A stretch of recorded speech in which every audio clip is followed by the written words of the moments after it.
welcome back to the reading of the poem of the Man God, written by Marie Valtorta, Volume 3, Chapter 349. Lesson to the Disciples after the Transfiguration. 4th December 1945. They are now once again in the house in Nazareth, or more precisely, they are scattered on the terrace of the olive trees, waiting to part and go to rest. And they have lit a little bonfire to illuminate the night, because it is already dark, and the moon rises late. It is a warm evening, even too warm, state the fishermen, who foresee rain, and it is pleasant to be there all together, the women in the flowery garden round Mary, the men up here, and Jesus on the edge of the terrace, between the two groups, replying to various questions of the disciples, while the women listen attentively. They must have spoken of the lunatic who was cured at the foot of the mountain, and they are still making comments. "It took you to do it," exclaims his cousin Simon. Oh, but those falcons were not convinced even when they saw that their own exercisers could not do anything, although they admitted that they had used the strongest formulae, says Solomon, the ferryman, shaking his head. And even if they tell the scribes their conclusions, they will not persuade them. Of course not. I got the impression that they spoke well. Did they not? Asks one whom I do not know. Very well.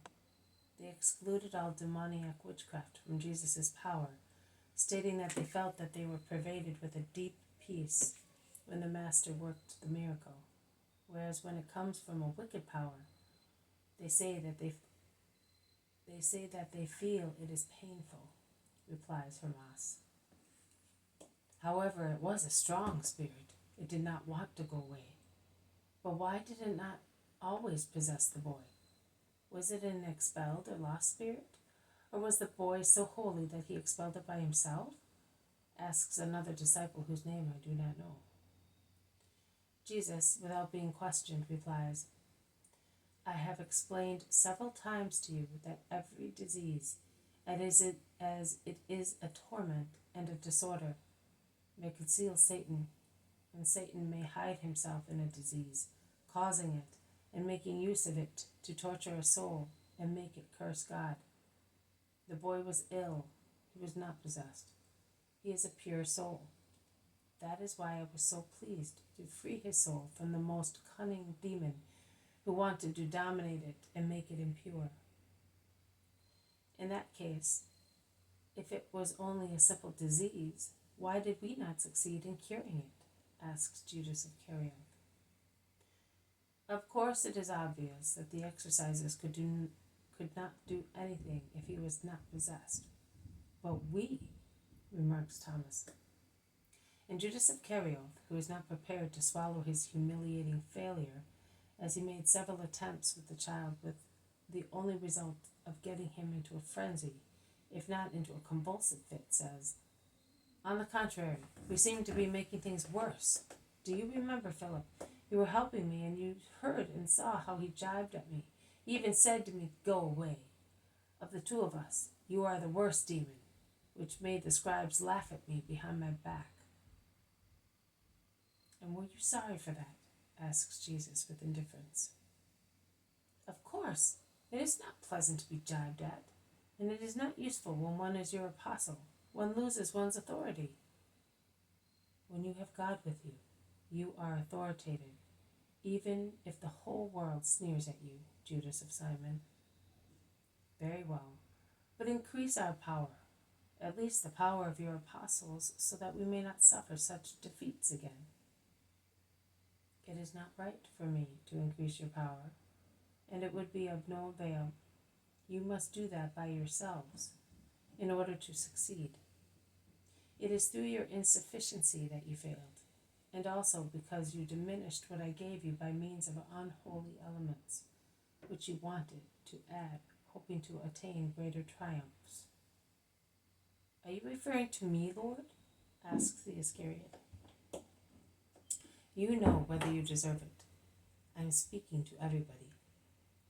Bartholomew asks, Then what is necessary to cast out such demons? Prayer and fasting. Nothing else is required. Pray and fast, and not only in your bodies. It is good for you that your pride has been left devoid of satisfaction. Satisfied pride makes mind and soul listless, and prayer becomes tepid and inert. Just as the body, when it is too full, becomes sleepy and sluggish. And now let us go and have a well-deserved rest. Tomorrow morning at dawn, you will all be on the road to Canaan, except Manan and the shepherd disciples. Go, peace be with you.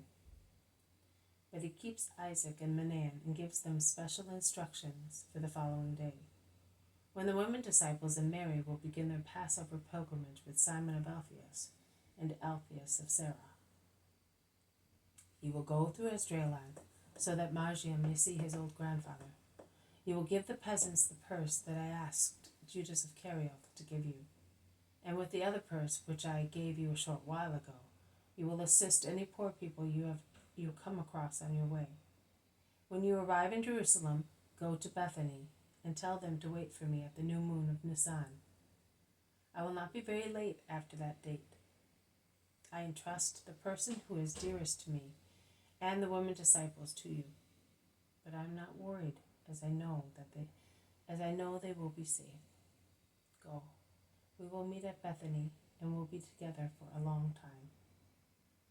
He blesses them, and while they disappear in the night, he jumps down into the kitchen garden and goes into the house, in which the women disciples and his mother are already tying with Margiam the strings of the traveling bags and arranging everything for their absence, which they do not know how long it will last. This has been a reading from the Poem of the Man God, written by Maria Valtorta, Volume 3. Chapter 349, Lesson to the Disciples after the Transfiguration. Thank you for listening. I will see you tomorrow.